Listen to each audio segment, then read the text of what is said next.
ദൈവതിരുനാമത്തിന് മഹത്വമുണ്ടായിരിക്കട്ടെ. മർത്തോമായ യുവജന സഖ്യം വനിതാ ഫോറം നോമ്പ് ധ്യാന ചിന്തകൾ 16-ാം ദിവസം. അല്പസമയത്തെ ചിന്തയ്ക്കായി ഞാൻ എടുത്തിരിക്കുന്ന വേദഭാഗം അപ്പോസ്തലനായ പൗലോസ് തിമോത്തിയോസിന് എഴുതിയ 1-ാം ലേഖനം 3-ാം അധ്യായം 1 മുതൽ 16 വരെയുള്ള തിരുവചനങ്ങളാണ്. വൃദ്ധനും പരിചയസമ്പന്നനുമായ പൗലോസ് അപ്പോസ്തലൻ യുവാവും എഫീസോസിലെ സഭയുടെ ശുശ്രൂഷകനുമായ തിമോത്തിയോസിന് എഴുതുന്ന കത്താണ് 1-ഉം 2-ഉം ലേഖനങ്ങൾ. യുവാവായ തിമോത്തിയോസിന് നിർദ്ദേശങ്ങൾ നൽകുകയും അവനെ പ്രോത്സാഹിപ്പിക്കുകയും ചെയ്യുക എന്നതാണ് പ്രധാന ലക്ഷ്യം. ഏറെ മർമ്മപ്രധാനമായ അധ്യായമാണ് 3-ാമത്തെ അധ്യായം. അതിൽ ദൈവസഭയ്ക്ക് നേതൃത്വം വഹിക്കുന്നവരുടെ യോഗ്യതകളെ പൗലോസ് വിവരിക്കുന്നു. ലോകജീവിത വിജയത്തിനുള്ള യോഗ്യതകളല്ല അവിടെ പറയുന്നത്, മറിച്ച് യഥാർത്ഥമായ സഭാ നേതൃത്വത്തിന് വേണ്ടിയുള്ള യോഗ്യതകൾ ദൈവത്തോടു കൂടി നടക്കുന്നത് കൊണ്ട് മാത്രമേ നേടുവാൻ സാധ്യമാകൂ എന്ന ചിന്തയാണ് പൗലോസ് പങ്കുവയ്ക്കുന്നത്. ഒരു നല്ല ശുശ്രൂഷകന്റെ സ്വഭാവ സവിശേഷതകളെ പൗലോസ് വ്യക്തമാക്കുന്നു. ശുശ്രൂഷകൻ എന്ന് പറയുമ്പോൾ പട്ടക്കാരൻ, സുവിശേഷകൻ, സേവനിമാർ എന്നതിനോടൊപ്പം നാം ഓരോരുത്തരും ദൈവത്തിൻ്റെ ശുശ്രൂഷകരാണ്. നമുക്ക് ഓരോരുത്തർക്കും ഓരോ നിയോഗങ്ങളുണ്ട്. നാം ജീവിക്കുന്ന സാഹചര്യങ്ങളിൽ ഇടപെടുന്ന വ്യത്യസ്ത മേഖലകളിൽ നമ്മുടെ ജീവിതത്തെ എപ്രകാരം ക്രമീകരിക്കണം.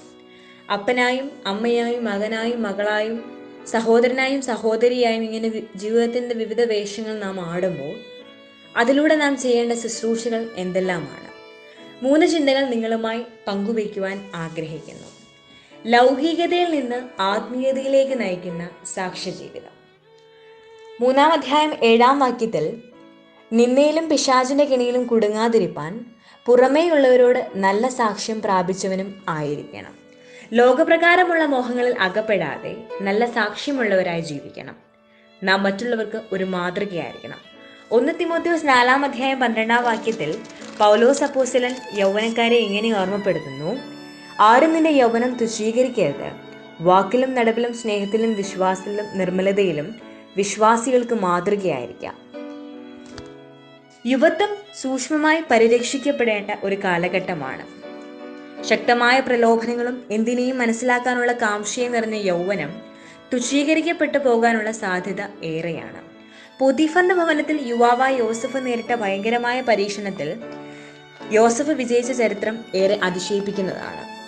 മാതൃകാപരമായ ജീവിതശൈലിയും അപ്പോസ്തലൻ ആവശ്യപ്പെടുന്നു. മാതൃകകളെ പിന്തുടരുവാനുള്ള അഭിനിവേശം യുവത്വത്തിന്റെ ഒരു സവിശേഷതയാണ്. പൗലോസ് ഇവിടെ പറയുന്നത് നിന്റെ യൗവനം തന്നെ മാതൃകയുടെ ഉത്താന്ത ഉദാഹരണമാക്കുവാനാണ്. ഉത്കൃഷ്ടമായ ജീവിത ദർശനങ്ങളെ ഉയർത്തിപ്പിടിച്ച് മുന്നേറുന്ന യുവസമൂഹം സഭയ്ക്കും ലോകത്തിനും ഒഴിച്ചുകൂടാനാകാത്ത ആവശ്യമാണ്. ദൈവസന്നിധിയിൽ നമ്മെ അതിനായി പൂർണ്ണമായി വിധേയപ്പെടുത്തുക.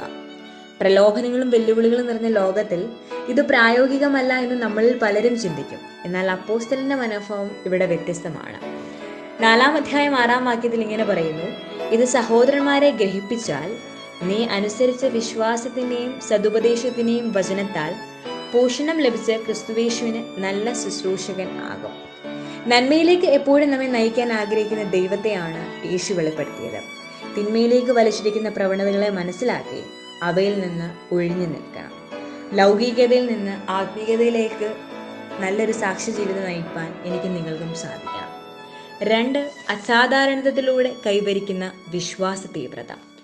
3-ാം അധ്യായം 9-ാം വാക്യത്തിൽ ഇങ്ങനെ പറയുന്നു: അവർ വിശ്വാസത്തിന്റെ മർമ്മം ശുദ്ധ മനസാക്ഷിയിൽ വെച്ചുകൊള്ളുന്നവർ ആയിരിക്കണം.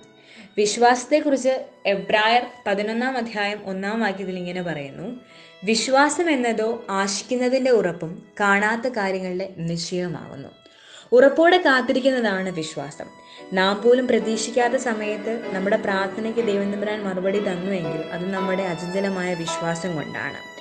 സാധാരണ ജീവിത രീതികളിൽ നിന്നും വ്യത്യസ്തമായി അസാധാരണത്വം കൈവരിക്കണം. എന്ന് പറഞ്ഞാൽ മറ്റുള്ളവരിൽ നിന്ന് നാം വ്യത്യസ്തരായിരിക്കണം. മറ്റുള്ളവർ എങ്ങനെയായിരിക്കുന്നു, അവർ എങ്ങനെ ജീവിക്കുന്നു എന്നുള്ളത് നാം ചിന്തിക്കേണ്ട ആവശ്യമില്ല. ബൈബിളിൽ അതിന് ഉദാഹരണം ഒരുപാടുണ്ട്. യോബിന്റെ ജീവിതത്തിൽ യോബിന് എല്ലാം നഷ്ടപ്പെട്ടു. സ്വത്തും സമ്പാദ്യവും കുടുംബവും ഭാര്യയും ഒക്കെ തള്ളിപ്പറഞ്ഞപ്പോഴും യോബ് ദൈവത്തെ മറന്നില്ല, ദൈവത്തിൽ നിന്ന് അകന്നു പോയില്ല. തന്നെ ദൈവം രക്ഷിക്കുമെന്ന് ഉറപ്പായി യോബ് വിശ്വസിച്ചിരുന്നു. അതോടൊപ്പം തന്നെ അബ്രഹാം വിശ്വാസികളുടെ പിതാവെന്ന് നാം പറയുന്നു. തൻ്റെ ഏകജാതനായ മകനെ ദൈവം ചോദിച്ചപ്പോൾ ഒരു മടിയും കൂടാതെ ദൈവത്തിന് കൊടുത്തു. വിലയുള്ളതിനെ വിട്ടുകൊടുത്തു അബ്രഹാം. അങ്ങനെ ധാരാളം ഉദാഹരണങ്ങൾ നാം കാണുന്നു. അപ്പോൾ അസാധാരണമായ ജീവിത ശൈലിയിലൂടെ നാം വിശ്വാസത്തിൻ്റെ തീവ്രത കൈവരിക്കണം. മൂന്നാമതായി, ശുശ്രൂഷാമുഖത്തെ പരീക്ഷണ പരമ്പര. പരീക്ഷയിൽ അകപ്പെടാതിരിക്കാൻ ഉണർന്നിന്ന് പ്രാർത്ഥിപ്പിനെന്ന് ലൂക്കോസിന്റെ സുവിശേഷത്തിൽ നമ്മൾ പഠിക്കുന്നു. യാക്കോബ് എഴുതിയ ലേഖനത്തിൽ 1-ാം അധ്യായം അതിൻ്റെ 12 മുതലുള്ള വാക്യത്തിൽ ഇങ്ങനെ പറയുന്നു: പരീക്ഷ സഹിക്കുന്ന മനുഷ്യൻ ഭാഗ്യവാൻ, അവൻ കൊള്ളാകുന്നവനായി തെളിഞ്ഞ ശേഷം കർത്താവ് തന്നെ സ്നേഹിക്കുന്നവർക്ക് വാഗ്ദത്തം ചെയ്ത ജീവകിരീടം പ്രാപിക്കും. പരീക്ഷിക്കപ്പെടുമ്പോൾ ഞാൻ ദൈവത്താൽ പരീക്ഷിക്കപ്പെടുന്നുവെന്ന് ആരും പറയരുത്. ദൈവം ദോഷങ്ങളാൽ പരീക്ഷിക്കപ്പെടാത്തവനാകുന്നു, താൻ ആരെയും പരീക്ഷിക്കുന്നതുമില്ല. ഓരോരുത്തൻ പരീക്ഷിക്കപ്പെടുന്നത് സ്വന്തം മോഹത്താൽ ആകർഷിച്ച് വശീകരിക്കപ്പെടുവാനാകുന്നു. മോഹം ഗർഭം ധരിച്ച് പാപത്തെ പ്രസവിക്കുന്നു.